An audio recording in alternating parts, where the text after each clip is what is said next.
A minha primeira ideia era fazer um documentário sobre pajés, ouvindo vários pajés, mas não de uma maneira exótica como curandeiros, mas na verdade como depositários que eles são de um conhecimento de 4.000 anos de cultura, de povos que não têm língua escrita e que, portanto, a narrativa oral é o lugar do conhecimento.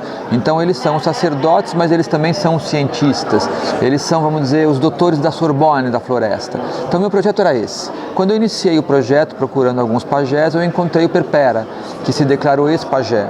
E eu passei uma tarde conversando com ele e eu fiquei em estado de choque de ver aquele homem vestido com aquela mesma roupa que ele aparece no filme, um terno totalmente fora do tamanho dele, uma coisa completamente que não se organiza com o corpo dele, e ele me dizendo que ele não era mais pajé porque ele foi constrangido pelas pessoas da aldeia que se tornaram evangélicas a deixar de ser pajé, na medida em que o pastor evangélico dizia que tudo que ele fazia era coisa do diabo.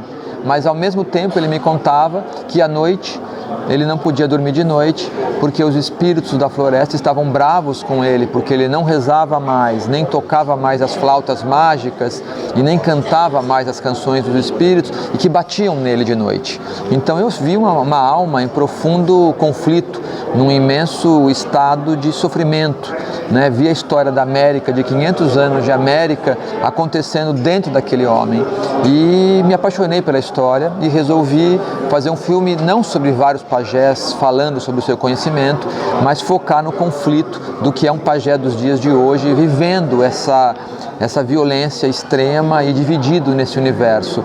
E eu pensei que há muitos filmes sobre esse processo de cristianização dos povos indígenas, desde o século XVI que isso acontece, mas não há nenhum do ponto de vista interno a um pajé que está vivendo esse processo. Então eu senti a necessidade de contar essa história e aí eu parti para uma linguagem é um documentário, mas ao mesmo tempo as minhas estratégias narrativas, elas vêm da ficção. Eu sou um roteirista, então eu fui sem roteiro pronto, fui construir com eles a história em cima da verdade deles, mas eu me dispus a algumas coisas filmar o que estava acontecendo e a outras coisas a gente reconstruir junto a partir de histórias que eles contavam para mim. Então o filme acabou se situando nesse limite, nessa fronteira entre ficção e documentário. É um filme meio borderline nesse sentido. Ele acaba aparecendo na tela como uma ficção, mas toda a construção, toda a atitude em relação ao filme, o próprio posicionamento ético e estético era de documentário. Eu sabia que eles estavam sendo filmados e que a intimidade deles estava sendo revelada, então eu tinha muito cuidado com os limites que eles me davam do que a gente podia filmar e do que a gente não podia filmar. Esse foi o processo. Eu acho que o plot central do filme, que é esse conflito interno de um pajé que está sendo questionado, é hoje a grande questão da maioria dos povos indígenas, porque isso está acontecendo em todas as tribos, ou quase todas as tribos, que é esse ataque das igrejas evangélicas, querendo ganhar novas almas, como eles falam, para Cristo, indo para cima das aldeias e tentando, na hora que eles tentam evangelizar as pessoas, eles demonizam os pajés. Então, esse processo hoje é um processo que, segundo várias lideranças indígenas, é o principal problema que eles estão enfrentando para defender a cultura deles, manter a cultura deles vivas, porque na hora que se ataca o pajé, se ataca e se destrói o epicentro da cultura deles. Então, é um filme muito, como você mesmo disse, muito calmo, muito minimalista, que não tem pressa, que não tem grandes plots, mas ele está o tempo todo revelando uma tensão e dentro de um ambiente que é onde está acontecendo um conflito de 500 anos da América e que está vivo hoje de uma maneira brutal, que é de uma violência extrema, porque o que está em jogo é o etnocídio, ou seja, é o assassinato de uma cultura. E a gente vê isso através dos olhos de um homem de 65 ou 70 anos, a gente não sabe exatamente quantos anos ele tem, nem ele sabe, que viveu até os 20 anos de idade na floresta, inclusive se formando para pajé sem contato com os brancos. E de repente ele perdeu todo o poder que ele tinha, o respeito que ele tinha do grupo, a força que ele tinha diante do grupo e passou a ser colocado de lado.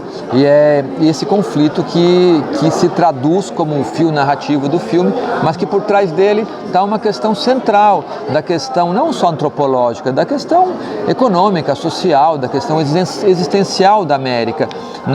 A América, quando os europeus chegaram aqui, eram mais de 1.500 povos morando aqui, falando mais de 1.500 línguas. Hoje são mais de 300 línguas diferentes na América. Só no Brasil são mais de 200 línguas diferentes. A gente quer preservar a nossa diversidade, as nossas singularidades, né, o conjunto das nossas singularidades, ou a gente quer passar um trator sobre tudo isso e ter apenas evangélicos nesse planeta, nesse país? É essa questão que está em jogo no plano de fundo do filme. Estamos muito felizes, né? Porque o filme, o Ex-Pajé, ele conta um pouco da nossa história, da nossa luta, da nossa convivência social ali na nossa aldeia, dentro do nosso território indígena. E o filme está bem claro, né? Porque mostra a nossa convivência. Então a gente estou muito feliz porque eu faço um personagem lá também, que é o Bira, que faz documentação digital para poder divulgar a sua cultura, para que a sua cultura não possa perder. Então a chegada da tecnologia também tem um ponto positivo e um ponto negativo. Aí, muitas das vezes os jovens pegam o celular, criam rede social e ficam viciados e param de buscar conhecimento dos mais velhos a fazer os artesanatos. Isso para nós é um ponto negativo.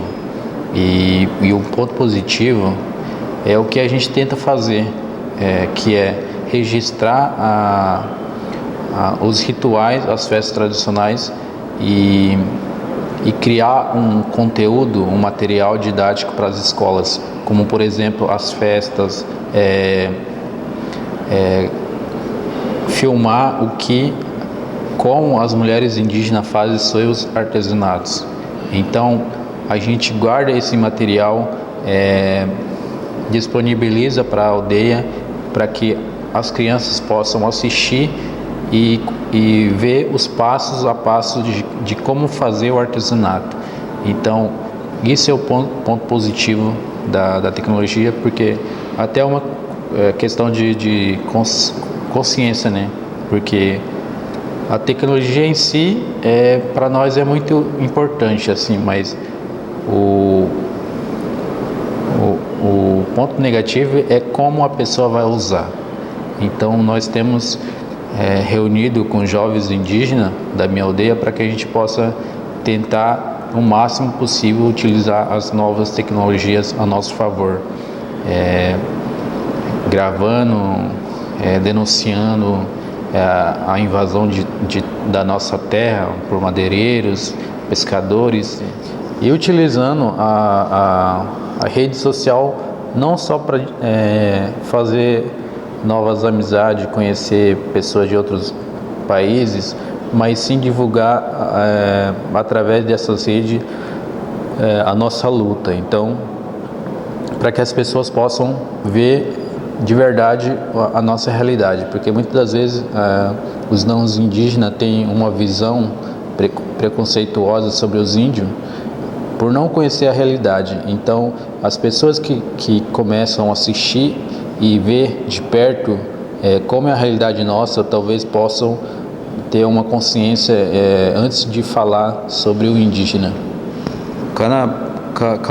Kale premini pouring abimali ninguém mater me predimete mai pade paueche yara prema mai eve bo pamalade pereina mater e pauliter pangabiena bo pamreina huna mater na no ia bekar pala de yara mahue ketiga ne yetireka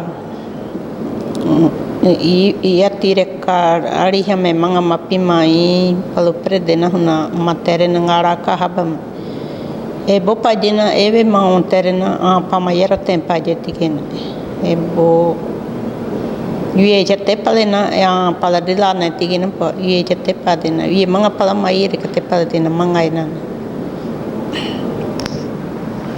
Ela disse que antes do contato era muito bom, até porque o nosso povo era mais unido e era só uma aldeia.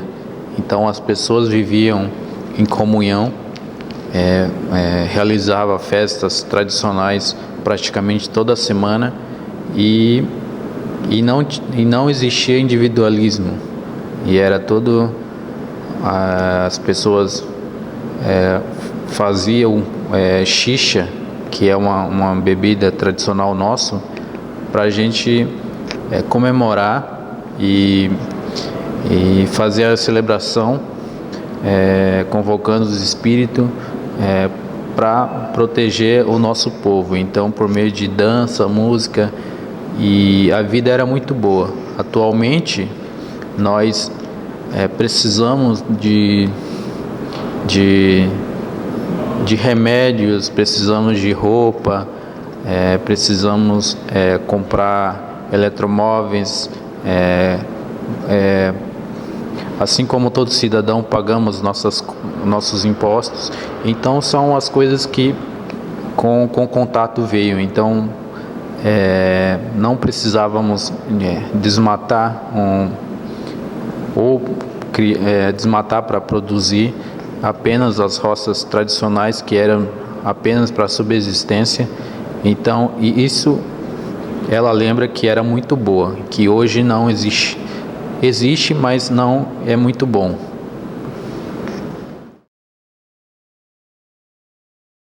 Kaleman himaitera aku Berlim kui engai yamapiwa Ne banoli takade eve hina mavetere na uyamapi ai eve mite himalodaina te mavetere na di takade meke ka paitera mitora one aver kare ner meka eve mite iba ishino ner mavetere na hino. Ela falou que tem a questão dos fusos horários, que na casa dela é 5 horas a menos do que aqui, então ela não se adaptou ainda, e a questão de muito frio também, e a questão mais difícil que ela está achando é a comida, porque as comidas aqui são bem diferentes e ela não está conseguindo comer praticamente quase nada. E as árvores não têm folhas, e ela viu isso de uma forma assim, umas coisas muito novas. E ela anda nas ruas, vê as árvores sem folhas, ela fica imaginando se aquela árvore está morta ou está viva ainda. Aí agora com esse filme do ex-pajé, nós estamos, o pessoal da aldeia ainda não assistiu, e a gente pretende fazer uma transmissão dentro da aldeia, no meio da aldeia, fazer um cinema, uma tela de projeção numa maloca, que a gente chama de Ishoikina, que significa na nossa língua onde se transmite as imagens, né? Porque o filme é uma imagem da realidade do nosso povo. Então todo mundo lá na aldeia é ansioso para ver esse filme. Então as pessoas estão me perguntando de lá, ei Bira, se o filme tá boa, como que você tá achando? Eu falei, tem muitas vezes que eu choro vendo esse filme, porque foi uma coisa que aconteceu de verdade com a minha mãe, né? Então ela teve essa mordida de cobra, foi o que realmente aconteceu, e nós ficamos muito tristes pela vida dela, mas graças a Deus nós estamos aqui mostrando para o mundo inteiro o nosso trabalho, junto com a equipe do Luiz e a galera dele.